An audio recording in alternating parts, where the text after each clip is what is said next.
नमस्ते बच्चों, कैसे हो आप सब। आज हम आपके लिए एक नई कहानी लेकर आए हैं, लालची राजा। लालच बुरी बला होती है ना।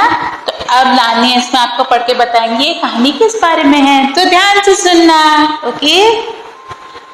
नमस्ते बच्चों। किसी देश में एक राजा था। वो राजा जो था बहुत लालची था। उसका नाम क्या था? मिदास था।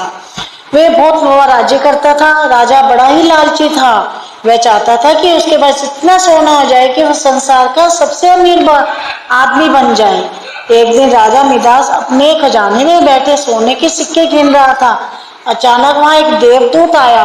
उसने राजा से कहा, मिदास तुम्हारे पास तो बहुत सा धन है। और मिदास ने मुंह लटका के उत्तर दिया, कहा मेरे पास तो ये थोड़ा सा धन है। देवदूत बोला, तुम्हें इतने सोने से भी संतोष नहीं, कितना सोना चाहिए तुम्हें?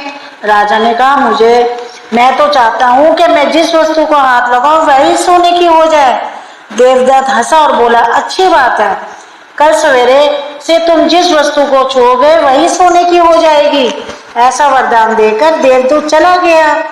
उस दिन से रात में राजा को जो है मिदास राजा को नींद भी नहीं आई। वह सवेरे उठा, उसने एक कुर्सी पर हाथ रखा, वह सोने की हो गई। राजा तो बड़ा प्रसन्न हुआ, उछलने लगा। वह पागलों की भांति दौड़ता हुआ अपने बगीचे में गया, पेड़ों को छुआ। उसने फूल, पत्ते, डालियां, गमले सबके सब सोने के हो गए। जिस जिसको छूने लगा वो सबके सब सोने के हो गए और सब चमकने लगे।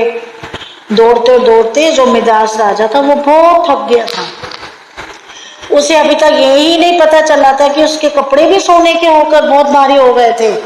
वह प्यासा था और भूख भी लगी थी। वह अपने महल में लौटकर सोने की एक कुर्सी में बैठ गया।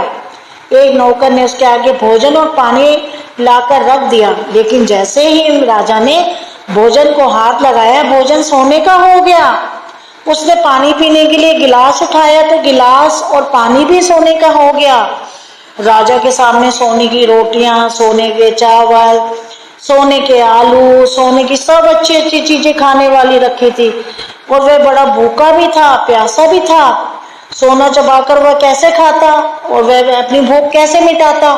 वह रोने लगा। राजा बहुत रोया, ये क्या हुआ? उसी समय उसकी पुत्री खेलते खेलते वहां आई। उसने पिताजी को रोते हुए देखा, गोद में चढ़ गई, उसके हाथों पोंछने लगी। मिदास ने पुत्री को छाती से लगा लिया, लेकिन ये क्या, उसकी पुत्री भी सोने की मूर्ति बन गई। बेचारा राजा तो सिर पीट पीट कर रोने लगा।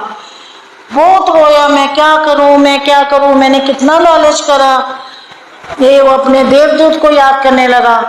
देवदूत को दया आ गई। वह फिर प्रकट हुआ। उसने देखते ही मिदास उसके पैरों पर गिर पड़ा और गिड़गिड़ाने लगा, प्रार्थना करने लगा, आप अपना वरदान वापस ले लीजिए। देवदूत ने कहा, क्यों, क्या अब तुम्हें सोना नहीं चाहिए? उस राजा ने हाथ जोड़कर कहा, नहीं, मुझे सोना नहीं चाहिए। मैं जान गया हूँ कि मनुष्य के लिए सोना जरूरी नहीं है। सोने के बिना मनुष्य का काम चल सकता है, किंतु एक गिलास पानी और एक रोटी के बिना मनुष्य का काम नहीं चल सकता। मैं अब सोने का लोभ नहीं करूंगा। देवदूत ने कटोरे में जल दिया और कहा, इसे सब चीजों पर छिड़क दो। मिदास ने सबसे पहले वह जल अपनी पुत्री पर छिड़का। वह फिर से लड़की बन गई। मिदास ने अपनी पुत्री को बहुत प्यार किया। फिर उसने मेज पर, कुर्सी पर, भोजन पर, पानी पर, बगीचे के पेड़ों पे, सब पर जड़ छिड़क दिया। सब चीजें थी वो वैसी ज्यादा ही हो गई। तो बच्चों, हमें लालच नहीं करना चाहिए। देखो, राजा ने लालच करा कि मेरे पर बहुत सोना होना चाहिए, तो उसको कितना दुख हुआ। तो देखो, लालच कभी नहीं करना चाहिए। जितना हमें भगवान दे, जितना हमें परमात्मा दे, हमें उसमें संतुष्ट रहना चाहिए। आपके पास जितने खिलौने हैं, आपके पास जितनी चीजें खेलने की है, आप उसमें संतोष रखो। ये नहीं करो कि मुझे बहुत सारे खिलौने चाहिए, मुझे ये चाहिए, मुझे वो चाहिए। ठीक है बच्चों? और लालच नहीं करना, कभी भी लालची नहीं बनना, अच्छे अच्छे बच्चे बनना है, मम्मी पापा का कहना मानना है। ठीक है बच्चों, बाय।